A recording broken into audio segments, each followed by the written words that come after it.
And we are live for the Steelers Depot live stream here on Monday, March 7th. Glad to be back with you guys. As always, I am Alex Kozora alongside Dave Bryan here for the next hour answering any and all of your Steelers questions. Let me pull up the chat here and we will get started. So we have a $5 super chat. Chad, going to need your help here. We've had a bad storm come through Pittsburgh today, so my internet's been a little messy. Please let me know A, if you can hear me okay, B, if the stream is okay, and if you can hear Dave. So, Dave, I'll bring you in here. Thanks for joining us. Give me a test, please, in chat. Please let me know if there are issues. There may be issues with the audio or video. Letting me know would be very helpful. Check, check. Hello. How is everybody on this Monday night? So, yeah, if you Check. guys, yeah, could let me know. Dave sounds a little like a robot on my end, but I don't know if he sounds maybe better on your guys' end. Brian says all good. Get more people just confirming how things sound, and it may bounce a little bit here in the stream. But if I could have some more people, uh, Dave's mic is off. Ross, when you Everybody say hear me okay? right, yeah, do you sound Dave? Does Dave sound okay? When you say off, let me know if that means like off as in funny or off as in not. You can't hear it. Okay, everyone says it sounds all good. So we're going to try to power through here. It shouldn't be too bad. Let me look at my stream. Stream looks healthier than it was a minute ago. So we'll cross our fingers here and get after it. So let me try one thing for the Dave robot thing. But people are saying it's clear, so I'm not entirely sure. Dave, give me another quick test if you could, please.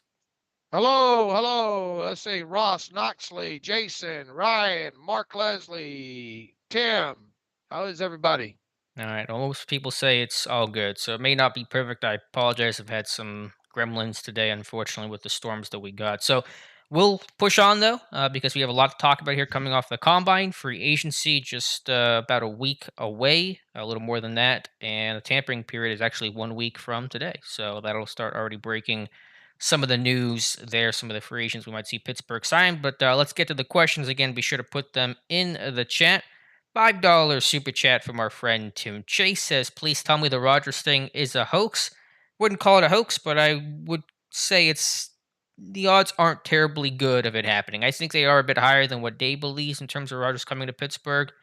Maybe we'll find out our answer tomorrow. That's some of the speculation, but we'll just have to wait and see. Yeah, look, I've said right from the start, whether or not there any of these recent stories, Mike Florio and all like that, how much of that is true. I I don't really know, but I'll tell you this, and I've said this right from the start. I'll be very surprised if they do trade for Aaron Rodgers. Personally, I think I'll be surprised if Aaron Rodgers goes anywhere, but I will be particularly surprised if he ends up landing with the Steelers. So once again, for Mike Florio, look, I mean, Mike's done this a long time. Either he's just trying to stir the pot, or either somebody has told him something, a source that he really trusts.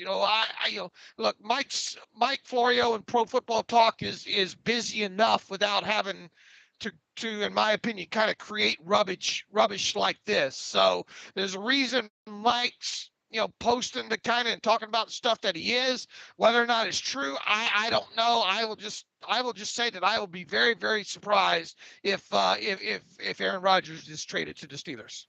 Yeah, I still think the expectation, both myself and those in the national media think and believe that Rodgers will return to Green Bay.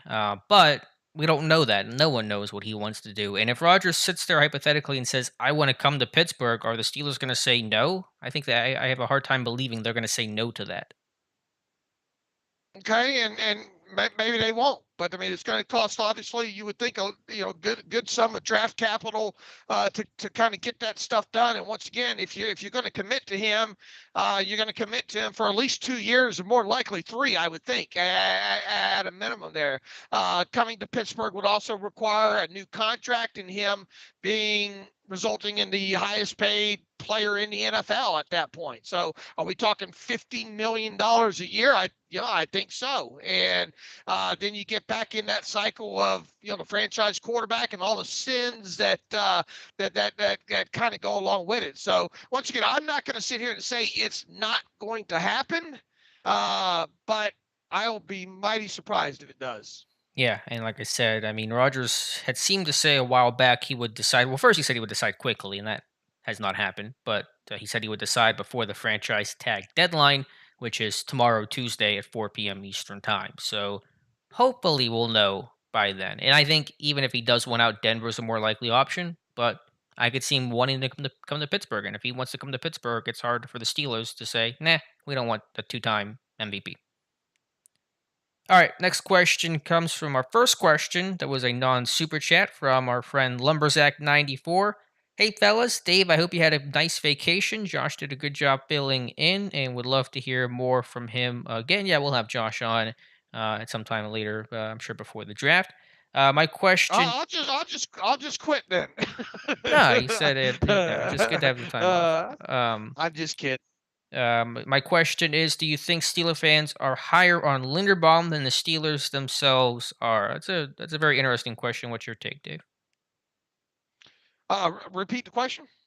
Do you think Steeler fans are higher on Tyler Linderbaum than the Steelers themselves are? Yes, I do. I think they like him to some degree, but I don't think they like him first round. Like him like a lot of these fans. Look, early on in the process, throughout the pre-draft, or I should say, during the end of the season, before I got into the pre-draft process, just kind of following along with his games at Iowa and the highlight cut-ups. They were impressive, but those were just cut-ups. And when you get into the actual take there, I think our own Tom Mead did the profile on him. Tom, I think Tom was pretty critical about the fact that some of those struggles against some of those bigger body guys. Now, I think you got to have the right system for him, and I think that system is going to be a lot of outside zone, and of course playing defenses that don't have in other words, use them more against four. You hope that you're playing against more about four down fronts than you are 3-4, or having a nose playing the 0 or the 1 against him there. But his highlights are impressive. He's got a lot of pancakes in there. He likes to finish on top of people. He's definitely athletic, second level type guy. Can move, but I still think I don't think he's a first round center. I'll tell you that. And I'm starting to wonder if maybe he might not even be the first center off the board. So we'll see. Yeah, I think he certainly fits best in a zone heavy, almost zone exclusive type scheme, like a Shanahan, the old Alex Gibbs system. I think he would thrive in the most. I know duo line coach Pat Meyer likes guys to be a bit longer, a bit bigger overall. And certainly there's some concerns there with Linderbaum. So, and as you said, Dave, I think the Steelers are probably more to the important question is they're higher on Kendrick Green than Steeler fans are, which is probably the most pivotal question to ask and answer of them all. Right. You're not going to spend a first or second round pick. At least I would hope on another guy and move him out of position. So, if you were to draft Linderbaum, it'd be because you would think that he's going to play center for you, and then you're back to two undersized people, especially one with short arms in Linderbaum there. It just doesn't match up. And look, I'm real critical of have been real critical of Kendrick Green. I don't like the selection as we sit here today, but I don't think the Steelers are going to cut bait with him right now, and I don't think the Steelers are. I think it's going to be one of those last resorts of trying to move him back to guard. I think they're going to give him every opportunity this summer to be the team's starting center once again, and go from there. But in the meantime, I don't expect them to draft another true center. Now, they might draft a guard that can play some center. I think there's a real good possibility of that with Zion Johnson, especially with the way he was at the combine and the things that he showed at the Senior Bowl there. But I don't think that. I think the backup plan more than likely will be to sign kind of a veteran, center maybe on the cheap if they feel that J.C. Hassenauer can, if they want to improve over that. Here's what I know: they better have some sort of backup plan in case you know Green does not cut it in 2022. And as far as what I'm concerned on tape so far, Kendrick Green's got a ways to go here, but I don't think they're ready to give up on him. And if indeed that's the case, it's hard to imagine them spending another first or second round pick on a true center in Linderbaum. Yeah, I agree. I think they're going to tell themselves, and Colbert has said as much publicly, that Green was a rookie last year. He was primarily a guard at Illinois. Pittsburgh did put a lot on his plate, and so it was a tough circumstance for him to succeed in. Now, you can certainly disagree with that assessment and say, listen, this guy's still not going to make it even with time, and you may be right. But ultimately, I think that's the way Pittsburgh's going to go, and at least give Green a second year to see truly what they have in him.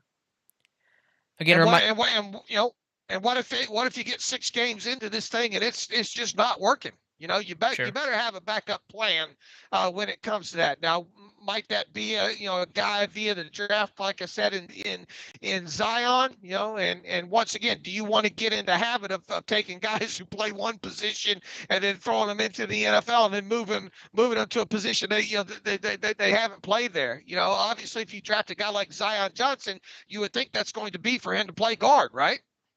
Yeah, that would be my expectation. He played center at the Senior Bowl, and I think he could play there. But I think in Pittsburgh, you would play him at I guess you put him at left guard and then Dotson the right guard. Is probably how you would do it.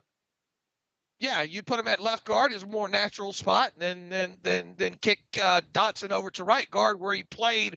Oh yeah, he played over 50 games at that right guard position during his college career at Louisiana Lafayette. Right, right. So we'll see. It'll be a big question, and I'm very curious to see what direction this team goes with addressing the offensive line, both in who they retain and who they add. Reminder, you can send Dave and I a question here in the chat. Hopefully things sound okay. Haven't gotten any complaints otherwise, so knock on wood, seems to be going well so far. But yeah, Dave and I here till 8 p.m., so feel free to ask your questions in the chat. If you like the stream as well, Dave and I would appreciate that. Helps us out quite a bit. Mike Adesso with a question. Good to hear from you, Mike. Hi, guys. The way this draft is shaping up at the top with running back and tight end, Steelers taking Najee and Pat last year is looking even better now. No, yeah, I think it looks good, and I understand we can go back and talk about it. They should have taken this guy and that guy, and nobody was a bigger Creed Humphrey stan than I was. I was saying I would have taken him at 24, but they got two good players in Najee Harris, Pat Frymuth. They'll be one of the few teams to hit on both their first and second round picks. That's just the way the draft goes. So overall, I'm not mad about it. I would have taken I would have taken Creed Humphrey, I would knowing too. what I know now. Yeah, I would too. But end of the day, they got two good players at least. I mean, yeah, I mean, if look, you can't there's no do-over button here. So, you just hate to see how quickly these running backs around the league break down, man. And you have a guy in Najee that touched the ball well over 300 times last year, and if you are going to draft a guy that early too, you almost feel obligated to give him those kind of touches. So, luckily he was able to stay healthy for the most part during his rookie season, and you hope that's the case for the next two or three seasons there. So those boxes are now checked. You obviously don't need to draft a running back or a tight end in this draft. So now you better fill out the rest of that offense and get some playmakers on there. And obviously part of that's going to be, look, if there's anything positive here to look at, especially last offseason, look how quickly the Kansas City Chiefs were able to retool that offensive line. And that Hmm. offensive line was a mess. It was a disaster. And they retooled that thing in one offseason. Obviously had two good draft picks in the kid out of Tennessee and Creed Humphrey, and then made a bold move in that trade for Orlando Brown there. But it just goes to show you that if done right, you can retool an offensive line in one offseason. You can do it halfway through the draft and halfway via free agency there. Yeah, but KC went like super aggressive. I don't think Pittsburgh's gonna do that Mhm. because they did draft picks, they did trades, and the signing of Joe Thuney, which people forget about. That was a massive contract they give Mhm. him to play left guard, and so they attacked it from every avenue possible: sign, trade, and the draft. And I don't think Pittsburgh's gonna take that route. Not in a trade, but I could certainly see a one free agent signing and one draft pick. That's actually probably the most likely way I think it's gonna go. Wes Hickok question here, actually two of them. How much are you buying the Ryan Jensen rumor? Speaking of free agency and offensive lineman, and is Trubisky a good fit for our offense if we were to sign him? I'll take the first one. You take the second one, Dave. How much am I buying the rumors? I know we just talked about Kendrick Green, potentially, having faith in him for year two. So my inclination is they'll stick with him, and Jensen will certainly cost a lot of money, and he's over 30. I think he's 31 years old. But I mean, I think there'll probably be some interest in some of the top offensive linemen in free agency, and Jensen is among that group. Yeah, I think he's soon to be 31, and I think and it's not hard to speculate that he's going to come out of this offseason as the one of the top two highest paid centers in the NFL. I've seen one really, and it's not hard to believe it. Around between somewhere between 14 and 15 million dollars average yearly value for that. So if you're going to sign a guy like that, once again, you're I gotta start streaming though through OBS.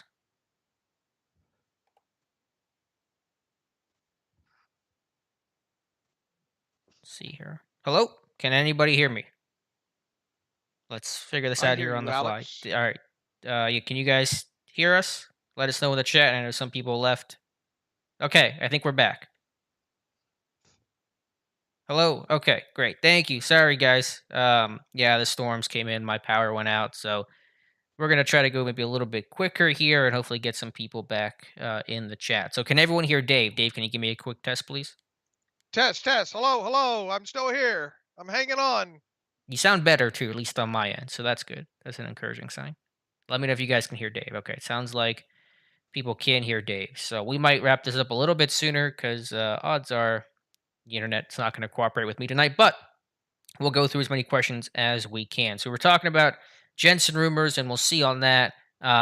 Next part of that question from Wes was: Is Trubisky a good fit for the offense? I was going to defer to you on the evaluation of him from a fit standpoint. What do you think about Trubisky, Dave? I mean, from a fit standpoint, I guess I can see it. Look, nobody should be going out and getting a parade started. I think when it comes to probably any of these quarterbacks that the Steelers have been linked to in free agency, my preference would be Jameis Winston, just from the strong arm aspect of it and the experience aspect of it. I think he can win a couple of games that way. Trubisky, I somewhat understand maybe why he would be in the discussion here. The Steelers love pedigree and all, and he obviously was a former first round draft pick. He sat a everybody thinks they can fix a quarterback. Someone else's quarterback there. But if I were to place a bet right now as to who the outside quarterback would be, I think it would be Mitch Trubisky right now. But I wouldn't be overly. You better be able to run the football. You better be able to utilize play action, and you better have a damn good defense. That's all I got to say. Yeah, I agree. I think from a fit standpoint, some of those boxes are checked: the mobility, the boot game, play action, create a little bit. I see that, but I worry about the overall accuracy, the rack throws that are important in Matt Canada. It's not just about mobility. It's not the only component of quarterback play, obviously, although we focus on that quite a bit. So that is a concern there. Brian Tolini, do you agree that losing Edmonds via free agency is less than ideal? If he would leave, how do you see us replacing him? Jaquan Brisker in the second, too rich with other glaring needs. Listen, if Edmonds goes, strong safety is a glaring need. It's right up there because there is no Sure internal is. replacement. So I think you probably would do it through potentially through free agency, potentially draft picks. I mean, it could be either route. Maybe you'd prefer a more veteran guy back there, but it would have to be addressed and addressed fairly aggressively. Yeah, it would. Look, I mean, if you don't pay him, which could be right around, I don't know, what's the number on him? 5 million? That's my Four thought. four It's million? always tough to gauge, but 5 is kind of the number sitting in my head. All right, so if you don't pay him, and he ends up walking, uh, odds are you're not going to bring a safety off the even if you would have to address that position in the draft if you didn't go free agency route, lock up someone long term. And even so, what are the odds that you'd have to probably spend a first or second round pick on a strong safety type to get the quality of guy that you could get in there and get into the starting lineup right away. And I don't think the Steelers really want to do that. So yeah, if you go the free agent route, you're going to spend more money, obviously, than what you spent on Edmonds to get a guy, to get an upgrade over Edmonds there. And who can you guarantee is going to be on the market right now that could be that guy? And it's always a supply and demand when it comes to top free agents. So if you're going to go after, one of the top one or two strong safety types in this free agency. Obviously, we'll see who gets cut here in the next couple of days. Here, you're going to have to spend some money on it. So my thought all along, and it's not going to make a lot of people happy, is why not just sign Edmonds to like a 2-year deal at, I don't know, 5.5 million, $6 million, make him happy, make it a deal where if need be you can get out of it after 1 year, and then also short enough where Ed gives Edmonds a couple more years to chase a bigger apple. Yeah, that makes sense. I think it's the most logical thing. It might be the safest, but the most logical thing to retain Edmonds. One name I'll give you, and I'll be on my free agent wish list whenever it comes out. Should be later this week. Jordan Whitehead from Tampa Bay. He might cost more. He's played pretty well, but local kid, Pittsburgh kid, I think from Aliquippa, and I could see him wanting to come to Pittsburgh and come back home. Sure, but how much is it going to cost you though? And what's the bidding going to be on a guy like that? Sure, I'm not sure what it'll be. I think it'll be in that Edmonds range, probably a little bit more, but in that range. But I mean, let's say Edmonds says, I don't want to come back. I don't feel like I don't feel the love there. So it could be a variety of reasons of why Edmonds walks, but we'll just have to wait and see. Mark Ralston says if they are both available in the second, Damone Clark from LSU or Christian Harris, the linebacker from Bama. I've done more work on Clark than Harris. Harris had a great, I think they both had good combines, but Clark's always kind of been the guy I circled. So I'm going to go with Damone Clark. Yeah, I don't have a preference here. I've got to watch more tape on both of those guys, but I kind of defer. I mean, Alex has been kind of hot on the LSU kid. I have opened up the tape and was watching it this afternoon actually when Alex called me the Purdue versus Wisconsin game with Leo Chenal in that one. That's the game where he had what three and a half sacks. I think he had eight total tackles and five and a half Hmm. total tackles for loss, which I believe they're counting those 3.5 sacks within that. So I'm starting to look at some of these off the ball linebackers there, but I don't know enough about either one, any of these guys to have a real highly educated opinion about the choices there. Jason Council says, do you think the Steelers could get Sky Moore in the third round, or do you think he is a lock for an early day two pick? And the receivers always fall a little bit because there was such always a deep class lately, but Moore seems to be it'd be hard to get him in that later third round pick range. I think for Sky Moore right now, Dave. I think he is a top 100 player. I think we've established that at this point. But the now the question becomes is how deep is this class, and does it result in a guy like him falling a little bit? And make no mistake about it, his tape's good. He is an underclassman though. I don't know how much that would scare some people off there, but I mean it is a deep class, and I think with that is going to push some people down because I mean, how many wide receivers do we think are going to go in the first 2 rounds? 6, 8, 12. Yeah, it should be on the higher end. I don't know the exact number, but I would imagine at least double digits in the top 64. If I had to guess about 10. I, I I'm not going to paint myself in a corner where I'm going to say, "Oh boy, there's no way that they would be able to get a guy like him in the third round there." And look, he is undersized too. And how many times do you see guys uh, that with that kind of height go that early? Yeah, I'd have to look at the historical stuff. But he's a bigger frame. He's just short. He's short, not small. Is kind of the way I would classify Sky Moore.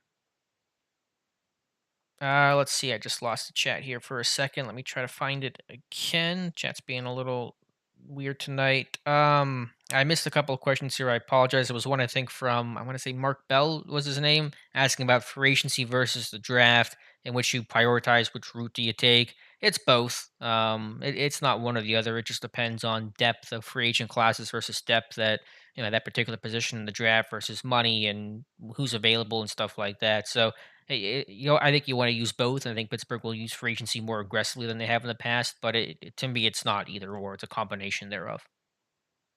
Oh yeah, they're definitely going to have some free agency action here. The only thing is I kind of caution people about getting so excited that like there's going to be five six big high dollar names in here. I think you could see a couple of bigger names, and then I think more so kind of those middle class type players this year. Yeah, I would expect maybe in the first 3 weeks of free agency, I don't know what, five outsiders maybe over minimum value potentially. Yeah, it's always hard to put a number on that type of stuff, but I think there'll be one or two bigger names, bigger contract guys, more than $5 million per Well, year. that's why I said Yeah. two higher price kind of guys, with the other three or four kind of that mid range guys, and then you fill it obviously in the back end with those minimum veteran benefit type of contracts. And also, yeah, they're probably going to you would expect them to re-sign, I don't know, two or three of their own free agents, and maybe Edmonds will be one of those on top of it. Right. Yeah, that makes sense. It's always hard to get into those specifics too much, just based on who you're able to sign and what markets are like and things like that. But that's a good approximation of where things are going to be. Had a couple of Brazil shutouts, one from Saloon and one earlier. And again, the chat has appeared on me. I apologize. I think it was from Gustavo. I want to say just a shout out there from Brazil. Saloon was asking, is the Steelers' number 3 edge rusher on the roster right now? That's a good question. I'm really not sure. And obviously, the top you have Watt and Highsmith. You have Taco Charlton, Derek Tuska. I don't know. Do you feel like those are the number 3, the backups behind your top 2, Dave? Well, Taco's going to be a free agent right now, isn't he? Is he a free agent? I couldn't remember exactly what his status was. Yeah, I mean, if we're being absolutely, as if we're using the Kevin Corbett method of as of today, Mason Rudolph is our starting quarterback because he's the only one under Hmm. contract. Well, then I think you have to look at let's see here. Taco is going to be an unrestricted free agent. I mean, obviously, if you want to bring him back, I'm sure he would come back on the cheap. I think he like this time in Pittsburgh. He's not going to break the bank. Probably cost just a little above minimum, if maybe even the minimum to bring Taco back. I mean, I would think you could get him at least around $2 million per at the most. Yeah. So would you? And you would try to do maybe a 2 year deal at I don't know, maybe a 2 year deal totaling out at 3.5 million, something like that. And he gets 2 million of it this year in base salary and signing bonus. I mean, obviously it's not going to produce a big cap number. They could sign him for whatever they want to, but has he done enough to get more than a veteran benefit contract, I guess, is the question. Is there another team out there willing to sign him for more than a veteran benefit contract on a 1 year deal? Yeah, let me rephrase the question this way: would you bring back Taco to be the number 3? Are you comfortable with that idea, or would you rather look for another outside option? I'd bring him back to at worst be the 4. Okay, but do you think he's the 3? I would not feel comfortable with him being the 3. No. Yeah, at the least I would be adding something else to compete and give myself some options there. Is the way I would answer that question. I would like to have him in the room competing for the spot, but I would not do backflips if he enters the season as the number 3. Okay, fair enough. Baby Bubba says, "Hi Alex, I hear this is a great draft for a receiver. It is, as we talked about. I feel like we need a true burner on offense. Do you think we could possibly snag at least one of these speed receivers?" Yeah, it's possible. I mean, they will have their choice. There is no shortage of speed at receiver this year. The combine in general, literally the fastest combine ever. 31 guys running sub 4.4, almost tripled the mark from the last combine in 2020. So if they want to, they can find one. I think what happens with Juju is going to be very telling if they want to look more inside outside. I think ultimately they will look for that slot option. And do they want a Juju type, a bigger guy who doesn't run a 4.3 something? Or do they want more of that traditional, shifty, kind of like Sky Moore type of guy? That'll be, I think, a very interesting decision in terms of what direction they go if Juju signs elsewhere. as much as I would like this team to have a true, large body, you know, Martavis Bryant type of Z receiver, I- you know, I think it would take the team drafting two of them this year to two wide receivers to get to that this year, and especially if they lose Juju, their slot player, then they're going to have to address that with a guy like Sky Moore or Jahan Dotson, that kind of player in the draft. Now, those guys obviously can give you some reps and stretch the field out of the slot and give you some snaps at Z, but they wouldn't be true take the top off the coverage, Martavis Bryant type, Mike Wallace type players. I don't think. Yeah, and that leads into the next question here from Jacob, who says, I know this is his last year under contract, but does having Deontay Johnson make it less likely to pick a similar size skill set receiver like Jahan Dotson from Penn State? I'm mixed on that because you just want to add talent, and if you can get, theoretically two Deontay's on the field, that's a pretty good place to be as a receiver. But I understand the point of is there redundancy, and do you want to draft, a different body type for a different position, F versus X versus Z. But I think Dawson could play in the slot as well. He's got a big catch radius. He plays bigger than his size, and I think he could function in the slot. I mean, that's the question. Can he play in the slot? Right, because Deontay's got the X, like he's your X receiver. Right, right. You're not going to me. You're not going to move Deontay from being your backside X unless you can absolutely unless you have a true better option than that. And right now, I don't think you do. And how much moving around, mixing the matches are you going to do? I mean, Dotson played some in the slot, didn't he, at Penn State? Yeah, he did. Okay, I mean, I don't see what the issue is there. If Dotson is your guy, then look, they'll probably have somebody. They retained Anthony Miller, and why the hell he didn't get any snaps later on in the season in the slot, I don't know. But at least you have something to a little something. Break glass in case of emergency experience of a slot player if you lost both Juju and Ray McLeod during the offseason. I mean, even if you re-sign Ray McLeod, how many snaps do you want to actually see him play in the slot if you can help it? Sure. Next season. Look, A for effort for Ray McLeod, but he's not a starting slot wide receiver in my opinion there. So Anthony Miller has done it before. I don't think it's ideal, but at least he could get you to a point to quickly get maybe one of these kids that you drafted in the first 3 rounds up to speed and slowly get a larger role in the offense in the slot there. But you're right; it's going to be very telling what happens here right out of the chute with a guy like Juju. If you re-sign Juju, at least even if it's for 1 year, that buys you some time, and also it still doesn't prevent you from drafting a kid like a Sky Moore or Jahan Dotson to kind of groove along the way. Yeah, I think Jacob's question was I know Daniel Jeremiah comped Dotson to Johnson, so that might be kind of where that thought's coming from. That Larry says if Tua doesn't come back, what's the strongest position group on this team? Man, that is a good question. Is it edge just because you're two at the top? Is it having Watt and having an emerging Highsmith who played much better down the stretch? I mean, there probably is no easy answer there, I suppose. What was the full question? It broke up. What's the strongest position group on this team if Tua does not come back? It could If still be Tuitt does not come back, right. It could still I mean, be D it line. still could be. Yeah, it still could be defensive line because I mean, look at what Cameron Hayward's done, and if you get the Tyson Alu back, the version that you had from 2020, that sure was impressive. And I think Wormley, a combination of Wormley and uh, Lateral Milk can suffice there, but it would be a close one between defensive line and obviously outside linebacker because you got defensive player of the year involved in that group. Yeah, and it is really kind of fruitless to answer that question to an extent right now, just because the roster is going to change so much over the next couple of weeks. So I know maybe you want to have that question in mind heading into the offseason to kind of see where your team is at, but it's going to move and shake so much that our answer could be very different a couple weeks from now, certainly after the draft.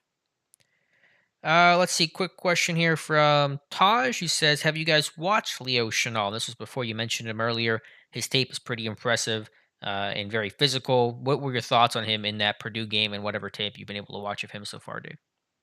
Just what I've watched so far in the Purdue game, mostly I'm not. I do see some straight line speed with him, obviously downhill kind of stuff, and his sacks though were kind of free man, blowing through holes, overload, sugar and gaps type of stuff. But the one play that I'm look that I just got through watching, I think it was in the second quarter. They're on a kind of a dump off to a running back right behind the line of scrimmage there. He makes up a lot of ground quickly, and that play ends up being a tackle for loss. I haven't watched a lot of him, enough of him yet to see the sideline capabilities, or just him flat out playing against maybe a heavy run scheme where he's having to fend off bodies. So that's where I'm at in the Purdue tape right now. Is right at about halftime. Okay, good deal. Yeah, I haven't really watched much, but his workout was ridiculous. 40.5 inch vertical at 250 pounds, and just the way that he ran and moved was really impressive. Let's see. Mike wants our thoughts on James Cook. I thought he looked smooth and fluid in drills, caught the ball really well. But he's going to go higher than where Pittsburgh could even really start considering a running back. I wouldn't consider one till late on day three, probably sixth, seventh round pick, and Cook will be, I think, long gone by then. Look, I mean, I think you'd be hard pressed to see the Steelers draft a running back in this draft. I mean, Yeah, if they do, shame on them. Is my feelings personally, because you just spent a first round draft pick on a back. Why not see what's out there in free agency maybe, as far as a backup goes, and why not bring about 6 or 7 undrafted free agents into camp and let them fight for one of those backup spots, would be my approach to it. sure. But I mean, if I know this is true of a lot, positions where you have like your anchor, but if Najee Harris were to go down, this team's in so much trouble, especially in 2022 where they're going to have to run the ball a lot better, even more so with whoever at quarterback. So like you got to find a better runner as a backup option behind Najee Harris. Yeah, but I mean, you got the line. I think running backs are fungible. So Sure, no, I mean that's why I'm saying like late day three kind of guy. But this class is not especially strong, so finding that guy, that's why Hassan Haskins from Michigan, a name I'm gonna rattle around for a little bit. Let's see. Next question, Dave and I, a couple more we'll get to. Let's see. Baby Bubba was asking about the burner being a possibility. Yeah, it's possible, but I think it could be more big slot if Juju is not retained. Jason Williams, what do you think happened to James Washington? Was it a play calling thing or a lack of trust from Ben? That's a tough one. I don't think it was the latter about Ben. I think they just like Claypool a lot. They wanted to let Claypool try to work through it. They felt like he was the bigger play guy. And they wanted just to play Claypool as much as possible. And Washington was pretty limited and not someone who could move around too much. yeah, I think Washington, he wasn't shifty enough to play in the slot for starters. Second, they just they as far as stretching the field, I don't think you really got a fair opportunity to do that. But within that, is he a kind of guy that could consistently stack on the outside? Look, you go back to his Big 12 tape at Oklahoma State. You're playing against a lot of off coverage in those situations there, not having to work so much against man. You had a lot more time for him to kind of run, run against mostly predominantly zone and run through spaces, and a lot of his big plays, yes, were made downfield, but is he a prototypical top of the was he a prototypical top of the line Z receiver coming out of college? No, and not elite speed either on top of it. So I would I've liked to seen him get a little bit more playing time than he did, especially what was it before Claypool arrived? Yeah, but once Claypool arrived, the writing was kind of on the wall there, right? Because Hmm. both those guys are Z's. Yeah, so I just think it was just got kind of stuck. It felt like James Washington did. So we'll see if he can kind of revive his career somewhere else. Shaquille Gregory, couldn't we go after Justin Reed from the Texans? Is he a free agent? I don't know for sure. Don't remember seeing his. Well, maybe I did remember seeing his name, but I liked Reed coming out of Stanford, a really smart, athletic dude. So it's possible. I mean, I guess anything is certainly possible if the Texans do not re-sign him. Where was he at most recently? 49. No, Where Houston. was Reed? Houston. That's right. Is he going to be a free agent this I mean, I offseason? Let just me I look. trust Shaquille here, and I think I remember seeing his name whenever I looked over a free agent list a little bit ago. Yeah, yes, he is. He's going to be unrestricted free agent at age of 25 here this offseason here. So, look, I think they had some passing interest in him, didn't they? Pre-draft process. I believe so to some degree. I don't quite remember, but uh, I don't think they went to that pro day out there at Stanford though, yeah, did they they? never go out west. They went out west for the Right, Castro and like they Tomlin and Colbert. There's no manifest destiny. They stay east of the Mississippi. right.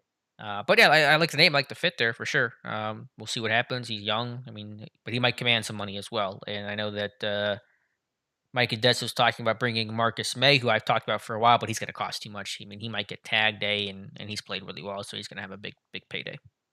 Once again, I know people don't like to hear it, but don't be surprised they re-signed Terrell Edmonds. Yeah, I'm going to wrestle with that one, and I take my opinion with a grain of salt, because I thought they were putting the fifth year option on him, so that didn't happen, but could happen. See, Bizzle Nizzle, I'm a little late. Did they talk about the cap being set at 208.2 and what, if any, impact will it have on this offseason? Really, none. The expectation for a while has been it was going to be at that maximum 208.2 million. So I think most teams have set their cap situations with that in mind. And with that being the number, it really shouldn't alter things too much, although it's good to see the cap going up. Right, and this, if you go back to last May, I think was the initial talk between the NFL and the NFLPA about having a ceiling put in at 208.2, and barring anything catastrophic happening, that was going to be the number because they wanted to make sure that they didn't jump too much, so they pass off some of these COVID losses over multiple years here. So they first agreed on the ceiling would be put at 208.2 million, and barring anything, uh, going continuing to go backwards, that was going to be the number. That's the number that I've been working off of for quite some time. Everybody's been working off that 208.2 million, so it's not a surprise that it came in official today at 208.2 million. And as far as the Steelers go, look, they are not going to be hamstrung at all this offseason, barring them going out and getting a quarterback with a 20 something million-dollar cap charge. They could still accommodate that, obviously, because look, if you're going to go out and let's say you trade for if they trade for a Jimmy Garoppolo, if they trade for a Aaron Rodgers, those kind of trades would obviously, or you would think, come along with some sort of a contract extension on top of it, and such a contract extension would probably wind up lowering the cap charges on both those guys to some degree, depending on how you structured it. So so even if they were to go out and trade for one of these, currently under contract quarterbacks that have a over $20 million number, they'll be able to work through that. And look, you got March 20th coming up. It's going to be an interesting next few days here because we'll find out whether or not Cameron Hayward has his contract restructured. If they have plans to restructure Cameron Hayward, they probably want to do it now because his roster bonus is due. And if you want the maximum impact of it, you would want to turn the roster bonus into a signing bonus as part of that restructure. So if indeed they are going to restructure Cameron Hayward, that's going to happen within the next week, you would think. And then on the back end of things, you always have the ability to restructure the contract of TJ Watt later on in the offseason and free up a huge amount of money that way here. So don't, you know, the cap and the Steelers are not really a concern this offseason at all. The only question is how active will they be in free agency and re-signing their own guys because of them being in a more favorable position this offseason. Yeah, I think that's a good layout overall of the cap situation. $5 super chat here from Tim M saying Alex is best in the Berg. Thank you, Tim. Appreciate that. Apologize for the gremlins tonight. Like I said, storm rolling through. It's kind of disrupted the stream, but certainly powering on through. And I'll have some videos later this week on some free agency type of stuff. So excited to share some of that content with you guys. And thank you again for the super chat, Tim. Couple more questions coming in here. Let me scroll back up to where we kind of left off. Um, do I think they'll draft Devon Lloyd 20th? That's from Eddie. No, short answer there. I don't think they'll draft. I don't think they'll draft any off-ball linebacker, and also not Devon Lloyd at 20. Jason Council saying, "I love Dave's cat primer. Keep up the great work." Yeah, that is good. And there was a little $80,000, I think, credit given to the Steelers today. So Dave, of course, was all over that information. Hey Russ, good to hear from you. Thanks for being here. What are our thoughts on signing Austin Corbett and moving Dotson back to right guard? That's from Cody. Yeah, I mean that's possible if they sign a guard and it's a left guard and they want to move Dotson to right guard. Where, as Dave said, it's probably a bit more. I think he's comfortable at either spot Dotson is, but maybe a bit more natural at right guard where he played at Louisiana exclusively. So that is certainly a plausible scenario, just in terms of signing any left guard and then moving Dotson to right guard. Let's see, couple more questions here. Paul Brown, would you rather draft a first round offensive lineman and sign a bridge quarterback, or draft a quarterback and sign an established offensive lineman? Um, I mean, obviously you want to go toward that franchise quarterback. So I mean, who that guy is, of course, matters. But ideally, your team, your offense is not going to move in that direction you want it to until you find that franchise guy. And so, if you have an opportunity to get that franchise guy, you have to take that chance. Right, right. And look, here, this is the way I felt the last couple weeks now. As we sit here right now, I think you're going to see a mid-level free agent be brought in at quarterback, and I think they're going to do everything they can to maybe draft a quarterback in the first, second round this year. Couple more questions here. We were talking about you guys in the chat about backup nose tackle, and hopefully Montrevious Adams can be resigned. No guarantee of that, but if you do, I thought he played well after coming over from the Saints practice squad. So you have Walu, who was still playing really well before that freak ankle fracture, and Adams. I'm personally comfortable with that. Let's see. Yeah, Couple. I am too as well. I mean, but obviously there's a conversation to be had. Should a guy like the Georgia kid Davis fall down that far? It's hard to ignore what he did in the middle of that Georgia defense. That's for sure. Yeah, no doubt about that for sure, and the incredible combine workout that Jordan Davis had. Let's see if I can find any others. Let's see. If Minka and Edmonds didn't have to be the de facto linebackers, perhaps they could have been better pass defenders. That's from Todd Solkowski. I'm not sure how much it impacted their pass defense. I'm sure Minka was frustrated by making all the tackles that he had to make, and he displayed that sometimes. The Vikings game in particular, I don't know how much of an impact it really had on them in coverage. Right, I agree with you because a lot of times he's having to come down against the run. So yeah, that overall I don't think that statement kind of holds water there from what the listener said. Yeah, and some people asking about Schobert, his potential release or restructure. I mean, we'll see. I think it makes a lot of sense. I would personally advocate for that, but maybe it's just me getting cold feet about this. But is there a chance they just keep him at his current number? I'm not going to rule that out. Man, I think you got to do one or the other with him. You go to them and say, look, will you play for 3.5 million? On the high side there, or do you want us to release you? And that that's what you offer him. I don't see how you can let that guy hit the field at the over 7 million days scheduled to earn right now, especially if you're looking at maybe potentially drafting a guy to play inside at some point during his rookie season as well. But you do like his smarts, you do like his ability to be kind of command that defense, especially in his second year. But there's a price point within that. So, I mean, could they afford to obviously to carry him at the price he's at now? Yeah. Do you want to see it? No. I would go to him though and say, look, if we are you willing to take half of that to stay there? If he says no, I think I can get at least that a little bit more on the open market. Then I think unfortunately you part ways with him. Yeah, I endorse that wholeheartedly, but I just wonder if they're not going to take that approach because they have the cap space, and I feel like they have to make those moves. But we'll see. I mean, like they certainly could take the path that you're outlining there. Yeah, Sup but paying more than market value is still paying more than market value, Mhm, and I think we both agree his market value is not, not what he's scheduled to earn this year, which is sure. $8.75 million.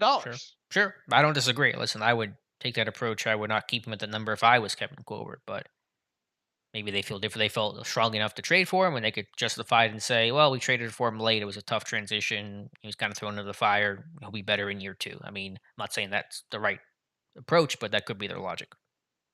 Would you keep Joe Schobert if he was willing to take a cut down the $4.5 million base? No, because I feel like I want to get better at the position, and keeping him even at that number just still keeps him on the team and as a starter. And I feel like you're still going to be looking for a linebacker in 2023, Okay, so maybe what two. you just think they should outright cut him then, basically? Yes. Okay, fair enough. And Zach Banner? Yes, I would cut him as well. Now they may keep him. They may put him if he wants to play for the minimum. I'll keep him. I'll keep him around. That's fine, especially if core four is going to walk. But if he's not, if he doesn't want to play for anything, if he wants to play for anything above the minimum, he's gone. Yeah, I would definitely go to him too and say, look, we gave it a go last year. It didn't work out. Do you want to take your chances elsewhere, or do you want to fight for a spot at minimum salary uh, uh, uh, this offseason and go from there? There's no way I let him hit the field at a $5 million. I mean, look, if he's going to earn $5 million, he's got to be your starter. You would think, Hmm. right? Yeah, that's the only way you could justify it because he's only a right tackle as a backup. There's no versatility there. So he's either going to start from your right tackle or he's going to play for the minimum or he's going to be cut. And Chris Ayers says that the Steelers don't release Schobert, that'd be their worst mistake of the offseason. So understand that sentiment for sure. Got a $5 super chat here from Let's Go UW. What's your opinion on us taking a guy like EJ Perry in the late rounds to develop? From what I've seen, he's athletic and seems accurate passing. Yeah, I know Perry's gotten some buzz overall. I'm just against the idea of taking the dart throw, day three quarterback. The success rate for quarterbacks in general is low. It's really minuscule for the day three guys. There are, of course, exceptions. Tom Brady being the most famous one, but I just think either you take a quarterback early or not. Go big, go home is my approach. Yeah, that. I mean, if he goes undrafted and you want to add him that way, to see what he's got during camp, okay. But I don't think you add a quarterback that late. Yeah. Saw a question from Tim. Who's the best free agent guard option? I'm going to have a list of guys later this week, at least I hope later this week. So I don't want to spoil anything, but there are a couple of names out there that are interesting that I think will fit Pittsburgh well. So they should at least have options at guard.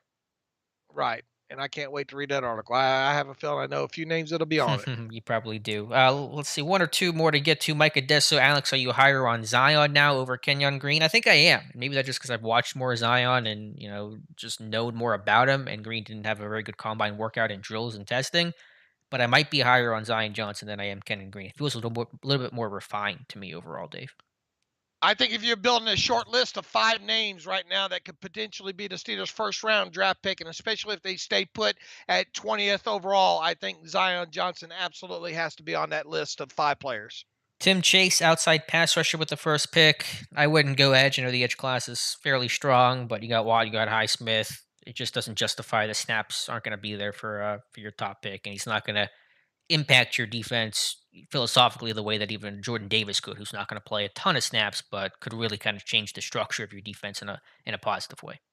I agree. Look, I think they could draft an edge rusher at some point during this draft, but I will be absolutely stunned if it's first or second round. Eugenio Rosetto, Kyle Van Noy to Pittsburgh. Can you see that happen? Cut by the Patriots today. He's older, right? He's in his 30s. He's 30, yeah, right at 30. Is he Obviously, 30? people will draw the link to him and Sure. Brian Flores and all. That's an easy connect that way. Is he a guy? I mean, he's a guy that you can obviously move around, and do some of that standing up at the in the inside and all like that. I get that aspect of it, but what kind of snap are you going to run into another Melvin Ingram situation? I think obviously he's a I don't think he would be as crude about it as maybe Melvin Ingram was, but I'm willing to bet this late in this guy's career right now, he thinks he can still maybe play, I don't know, 60% of the snaps for a team, and probably for a little bit more than a minimum on top of it there. So I understand the dot connecting. I don't think it's totally out of the question, but I still expect them to have some market here, especially ahead of the start of free agency. So as I sit here right now, I would be a bit surprised if he wound up with the Steelers. I once again I do understand the dot connecting. I just think that what Steelers might want to offer him on a 2-year deal versus what other teams might offer him, along with the playing time potential, that it will result in him signing elsewhere. Yeah. Oh, the chat just freaked out. I think we're okay still. Yeah, my gut says it won't be Van Noy. He's bounced around quite a bit in previous years. I get the Flores connection, but is that alone strong enough to justify that? Where do you play in those kind of considerations? I do have one former Flores coach player free agent to be in mind that I think no one is talking about that I'm going to have on my wish list that you guys can check out later this week, but it is not Kyle Van Noy. Okay. Let's see. Couple more questions about Chad Muma and Ashley Bright. Good friend of the show. Ashley Bright asked a question earlier about that, and I missed it because the chat and the stream got all screwy. Could he become a Steeler? Certainly. He had a good combine workout. His block shedding, his football IQ. He showed off more athleticism than I expected. And that's a $5 super chat from Tim Chase. As we talk about a Muma, he's a Steeler. Certainly feels like it. And Logan Wilson has had a really good NFL career. So I think Mooma's a guy that is in that day two mix. Possible. A lot of people. I mean, what are they going to do with Buddy Johnson? I mean, he'd still be there as potential depth, but I don't think a fourth round pick who played 6 snaps is going to prevent me from taking a high second round linebacker. Right. I mean, look. I mean, obviously, and we, it doesn't look like Devin Bush is going to get his 5th-year option picked up, nor should he, in my opinion. There, and they're not. And I think we saw have a couple people in the chat say, "Why not cut Devin Bush?"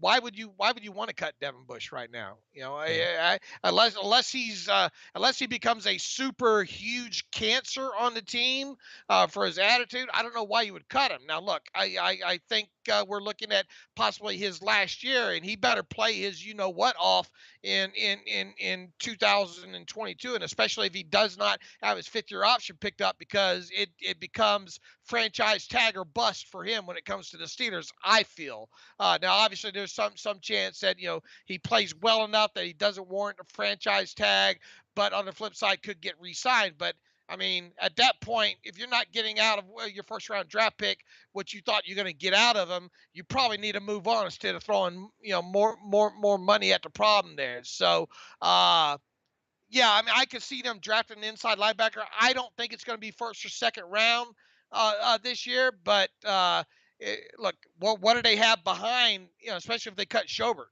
What do they have behind Devin Bush at that point?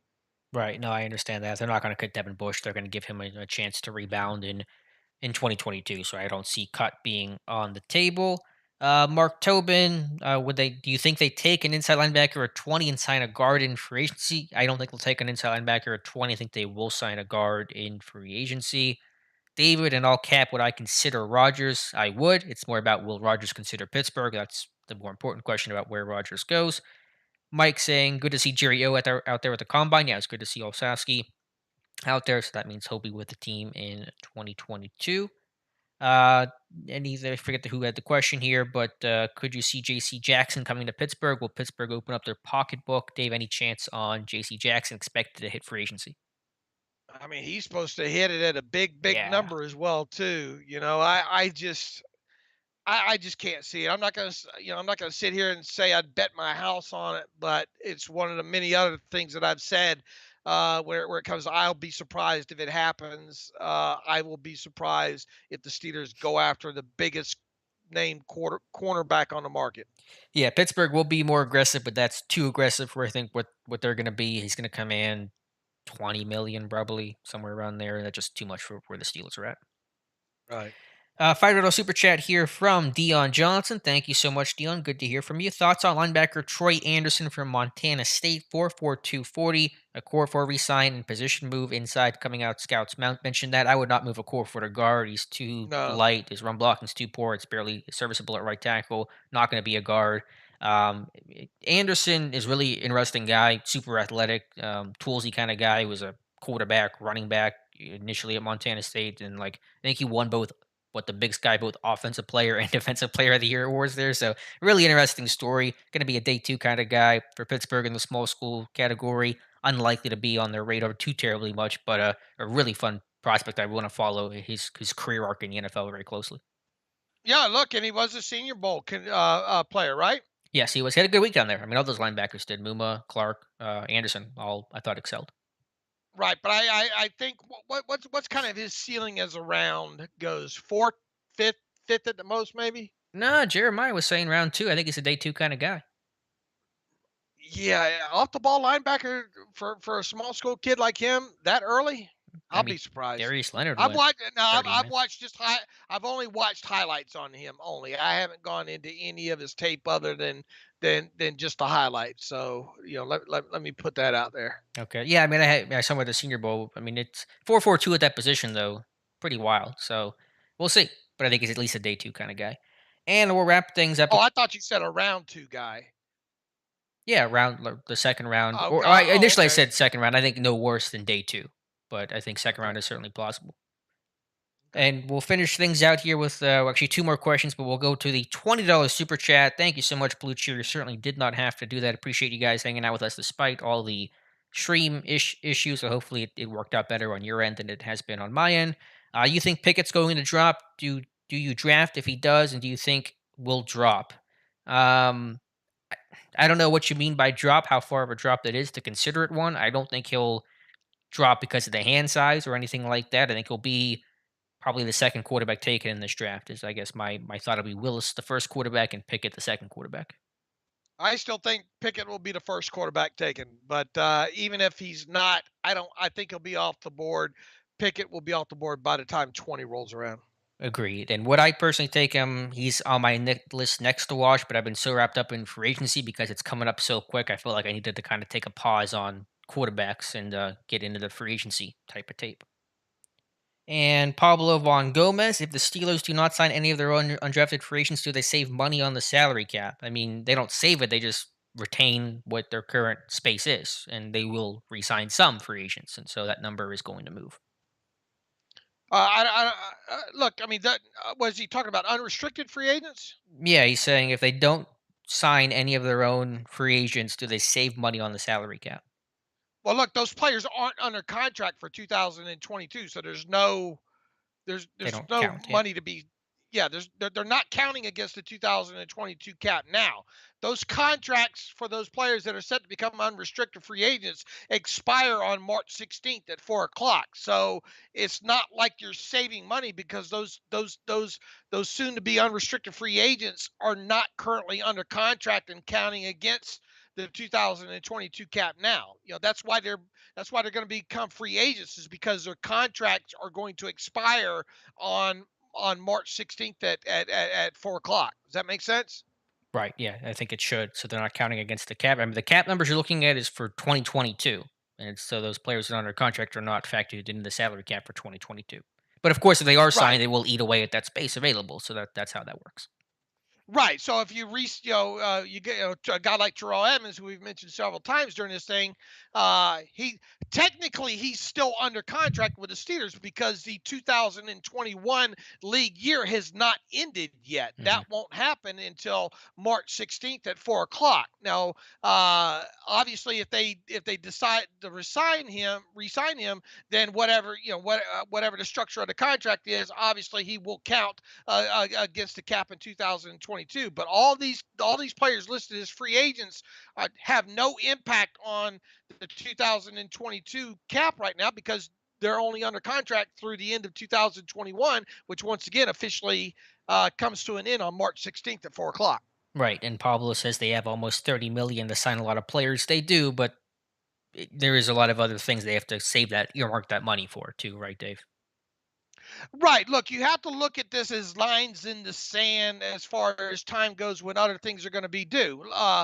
This team has a lot of forthcoming cost once they get past the once you get past the draft and all like that. And this team's going to want to go ahead and pencil in that this team's going to need $10 million in reserves at the start of the year, just because that's the number that they're going to want to have for reserves. So right now they are right under $30 million in available cap space. Let's go ahead and put 10 of that aside for start of the season. You're going to have another, what is it, 3 million or so that's going to go towards your draft picks after roster displacement takes place. You're going to have a practice squad that you're going to have to sign. That's going to eat a couple of $1 million into that. You better have a couple of million set aside for players that start the season on injured reserve that end up being like players 54 and 55 or 56. You're also going to need a 52nd and a 53rd player